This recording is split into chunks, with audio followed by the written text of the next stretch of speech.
Welcome to the deep dive.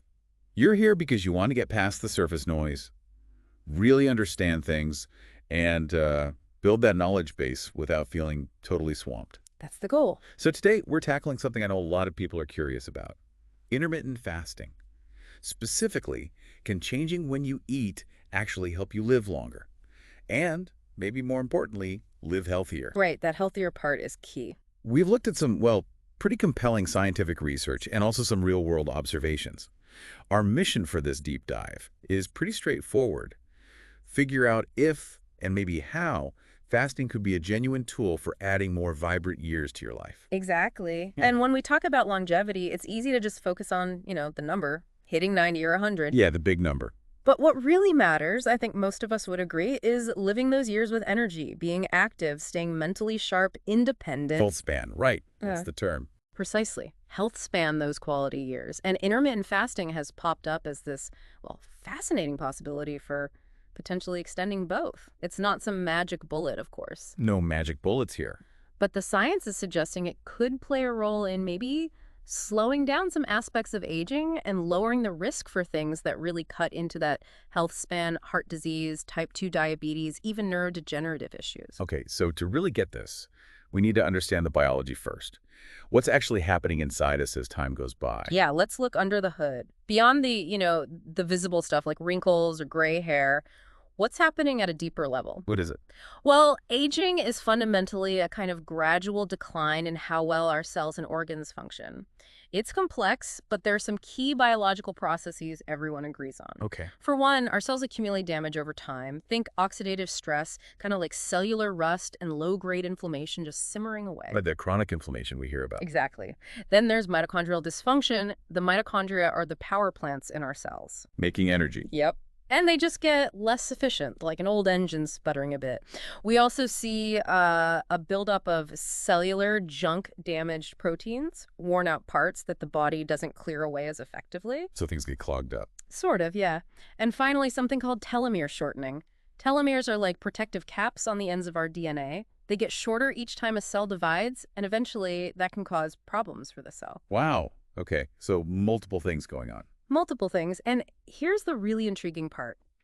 Fasting seems to interact with, pretty much all of these key aging processes in some way. Which leads us to one of the big mechanisms people talk about with fasting: autophagy. Sounds pretty intense, self-eating. Can you break that down? Absolutely. Self-eating does sound a bit dramatic, doesn't it? Little. But autophagy is actually this incredibly important natural cleanup process within our cells. Think of it like a cellular recycling program or a dedicated cleaning crew. Okay, a cleaning crew. I like that. Yeah. This crew goes around collecting damaged proteins, old malfunctioning cell parts, organelles, and other debris. It breaks them down, recycles the usable bits, and gets rid of the waste. It's essential for keeping cells healthy and running smoothly. And this is scientifically recognized. Oh, absolutely. Dr. Yoshinori Asumi won the Nobel Prize for Physiology or Medicine back in 2016, specifically for his discoveries about how autophagy works. Wow, okay. And the Nobel Committee explicitly highlighted its role in potentially slowing aging and protecting against diseases often linked to aging, like Alzheimer's, Parkinson's, even some cancers. So how does fasting switch this cleaning crew on? Good question. It's generally triggered when your body senses a lack of incoming nutrients, which typically happens when your insulin levels drop significantly. And that happens during a fast. Right. Usually this process starts to ramp up after about, say, 16 hours or more of not eating. So even a regular 16.8 intermittent fasting schedule, fasting 16 hours, eating in an 8-hour window gives your body that regular opportunity to activate autophagy. A daily cellular reset, almost. Kind of like a scheduled maintenance window for your cells, yeah. It lets them tidy up. Okay, so that's the cellular housekeeping benefit. Makes sense. But what about the bigger picture, actually living longer? I know much of the early buzz came from animal studies. What do those tell us? You're right. A lot of the foundational evidence connecting fasting protocols to longevity comes from animal models, and it's pretty consistent across different species. Like what? Well, studies on mice, rats, even simpler organisms like worms and flies have shown that various forms of intermittent fasting often lead to longer lifespans. Longer lives and better health. And often, yes, a lower incidence of age-related diseases, too. There was a notable study published in Nature in 2024, for example. It found that mice put on an alternate day fasting schedule lived significantly longer. Alternate day, so like one day eating, one day fasting? Essentially, yes. Yeah. And they also had better metabolic health markers compared to the mice that could eat whenever they wanted. Interesting. Do they just eat less overall? Well, here's a really fascinating detail from that study, and others like it. The fasting mice didn't necessarily eat fewer total calories when averaged out. Really? Yeah, the key difference seemed to be the extended periods without food, those longer fasting windows. It really underscores that it might not just be about how much we eat, but when we eat. At least that's what these animal models strongly suggest. That timing aspect is crucial then. Okay. But mice aren't humans. We don't have studies where people do IF for 80 years, right? Exactly. That's the million-dollar question, isn't it? We lack those decades-long randomized controlled trials in humans specifically looking at IF and maximum lifespan. That kind of study is incredibly difficult, if not impossible, to run. So what do we have for human evidence? Any clues? We do have some important clues, yes. One very relevant study is called CALERIE, C-A-L-E-R-I-E. Okay. What did CALERIE look at? It wasn't strictly about intermittent fasting, but about calorie restriction. They took healthy, non-obese adults and had them reduce their calorie intake by about 25% consistently for 2 years. That sounds tough. It definitely required commitment. But the findings were significant. The participants in the calorie-restricted group showed measurable signs of slower biological aging. How did they measure that? They looked at things like DNA methylation patterns, which are considered pretty reliable biomarkers of aging at the cellular level. Their biological clocks seemed to be ticking slower. So eating less consistently slowed aging markers. How does that relate to intermittent fasting? Well, while calorie was continuous calorie restriction, many people who practice intermittent fasting do end up naturally consuming fewer calories overall just because their eating window is shorter. Right, less time to eat. Exactly. So LEF might offer some of the same benefits as calorie restriction simply by reducing overall intake. But crucially, ILF also seems to have unique metabolic effects beyond just calorie reduction, like that autophagy boost we talked about. Ah, so it could be a double whammy. Calorie reduction plus specific fasting benefits. That's the potential, yes. It suggests that IF might be a more practical way for some people to achieve similar or perhaps even enhanced anti-aging effects compared to constant, difficult calorie counting. It's a promising link, even if it's not direct proof from an IF-specific longevity trial yet. Okay, so we've got the autophagy cleanup crew and the potential overlap with the benefits seen from calorie restriction like in CALERIE. Yeah. Are there other ways fasting might be helping in the longevity front? Oh, yes, definitely. Autophagy is a big one, but there are other important mechanisms at play. Like what? One involves human growth hormone, or HGH. Isn't that something bodybuilders use? It has that reputation, but HGH is a natural hormone crucial for lots of things, especially as we age. It helps with tissue repair, maintaining muscle mass, and metabolizing fat, all important for staying functional and healthy long-term. And fasting affects it. Significantly, especially longer fasts. Yes. Studies show that fasts of 24 hours or more can cause HGH levels to spike sometimes 2, 3, even 5 times higher than baseline. Wow, why does that happen? The body seems to interpret fasting as a stressor that requires preserving muscle and tapping into fat stores, and HGH helps with that. Okay, HGH. What else? Another key area involves activating certain cellular pathways, specifically AMPK and sirtuins. More technical terms. AMPK and sirtuins. Yeah, think of them as master regulators or switches inside your cells. AMPK helps sense energy levels and boosts energy production and waste cleanup when energy is low, like during fasting. And sirtuins. Sirtuins are a family of proteins often called longevity genes. They're involved in DNA repair, reducing inflammation, and improving metabolic health. They basically help protect the cell under stress. Okay, so fasting flips these protective switches. Exactly. And what's really compelling is that these are the same pathways, AMPK and sirtuins, that are also activated by calorie restriction, like in the calorie study, and by exercise. Ah, so there's overlap with other known longevity strategies. Precisely. A major review article, I think it was in the New England Journal of Medicine, specifically linked the activation of these pathways by fasting to improvements in longevity markers and metabolic flexibility. That's your body's ability to efficiently switch between burning carbs and burning fat. Makes sense. Anything else? One more big one. Reducing inflammation.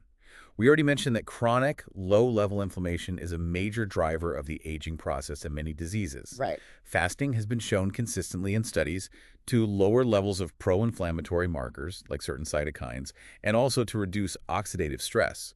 So Right. it helps calm down that damaging inflammatory state. So autophagy, HGH boost, AMPK sirtuin activation, and reduced inflammation. Quite a few biological levers being pulled. It really seems to touch on multiple fundamental aspects of the aging process. It makes you wonder, do we see this reflected in the real world? Like in those places Yeah. known for long-lived populations, the blue zones. That's a great connection to make.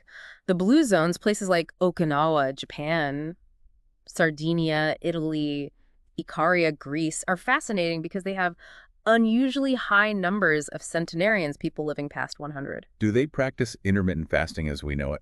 Not typically in a structured, named way like 16.8 or alternate day, but their traditional lifestyles often incorporate elements that mimic some effects of fasting. How so? Well, take Okinawa, for example. They have this famous saying, hara hachibu. Harhachibu. Yeah, it's a Confucian teaching that means eat until you are 80% full. Ah, so built-in calorie moderation. Exactly. It leads to a natural, mild calorie deficit consistently. Also, in many blue zones, the main meal tends to be earlier in the day, with later evening meals or sometimes no evening meal. This naturally creates a longer overnight fasting period. So shorter eating windows, lower overall calories, often plant-heavy diets. Right. Plus strong social connections, regular physical activity. It's a whole package. But their dietary patterns often involve periods of lower calorie intake and natural fasting windows, which likely contributes to the same kinds of metabolic benefits we're discussing with IF, like better insulin sensitivity and potentially activating some of those same cellular pathways. It's like unintentional intermittent fasting woven into their culture. You could definitely see it that way. It's about consistent, gentle energy restriction and giving the body digestive rest rather than a formal protocol. Okay, so bringing this all back to someone listening now, thinking, all right, I'm intrigued. Maybe I want to try using fasting to potentially support my own longevity goals. What's the practical advice? How should they approach it? That's the key question. How to apply this? First off, it's really important to approach it sensibly and sustainably. Consistency usually beats intensity. So no need to jump into a 3-day fast right away. Definitely not. For most people, starting with a common time-restricted eating schedule like 16.8 fasting for 16 hours, eating within an 8-hour window most days of the week is a great starting point. 16.8. That seems manageable for many. It often is, or maybe 18.6 if that feels comfortable. The key is finding a pattern that fits your life and that you can stick with. How about longer fasts? Occasional longer fasts, say 24 or maybe even 36 hours, could offer additional benefits, perhaps activating autophagy more deeply. But these are best done less frequently, maybe once or twice a month, and always listen to your body. And check with a doctor first. Absolutely essential, especially if you have any underlying health conditions, are pregnant or breastfeeding, or taking medications. This isn't medical advice, it's exploring the science. Got it. What about what you eat during the eating window? Does that matter? Critically important. You can't fast for 16 hours and then just eat junk food for 8 hours and expect amazing results. Right. Makes sense. Focusing on nutrient-dense, whole, unprocessed foods during your eating window is vital to actually nourish your body properly. Lots of vegetables, lean proteins, healthy fats, fiber. Fueling up, right. Exactly. And remember, fasting is just one tool. It works best synergistically with other healthy habits. Like, Prioritizing quality sleep, hugely important for cellular repair, getting regular movement or exercise, managing stress levels, these all work together. so it's part of a bigger picture. Absolutely. And maybe the most important mindset piece is to view fasting not as a punishment or some extreme diet, but more like a gentle nudge for your biology, a strategic rest period. Don't overdo it. Listen to your body's signals. A gentle nudge, not a punishment. I like that. Okay, so let's try and wrap this up. If we boil down this whole deep dive, what are the main takeaways on fasting and longevity? I'd say first, the evidence from animal studies is strong and consistent. Various fasting methods tend to extend lifespan and health span in many species. Okay, animal evidence check. Second, for humans, while we lack those super long-term trials proving it extends maximum lifespan, we have promising indirect evidence. The calorie study shows calorie restriction slows biological aging markers. And A often leads to calorie restriction and has its own benefits. Right. And third, the biological mechanisms make sense. Fasting activates known anti-aging pathways like autophagy, boosts HGH, modulates AMPK and sirtuins, and reduces inflammation. There's strong biological plausibility. So pieces fit together pretty well. They do. While we wait for more definitive long-term human data, the current picture suggests intermittent fasting is a relatively simple, accessible tool that could potentially improve our odds of aging more healthily. It seems like a reasonable strategy to incorporate for many people. Yeah, it feels like a compelling case, even with the caveats about needing more human data, a potentially powerful tool, as you said. Agreed. Well, this has been fascinating. Now, looking ahead to our next deep dive, we're going to stick with fasting, but explore a different angle, its impact on our gut health. The microbiome. Exactly. And that whole connection between the gut and our brain, the so-called second brain, it's another really exciting area of research. Absolutely. Looking forward to digging into that one. So definitely join us for that next time. A huge thank you for tuning into this deep dive today. Yeah, thanks for listening. If you found this useful or just interesting, please consider subscribing to the deep dive. Maybe leave us a review. It really helps. And share this with anyone you think might be curious about the connection between how we eat and how we age. We really appreciate you spending your time with us. Until next time, stay curious, stay consistent, and keep living deeply.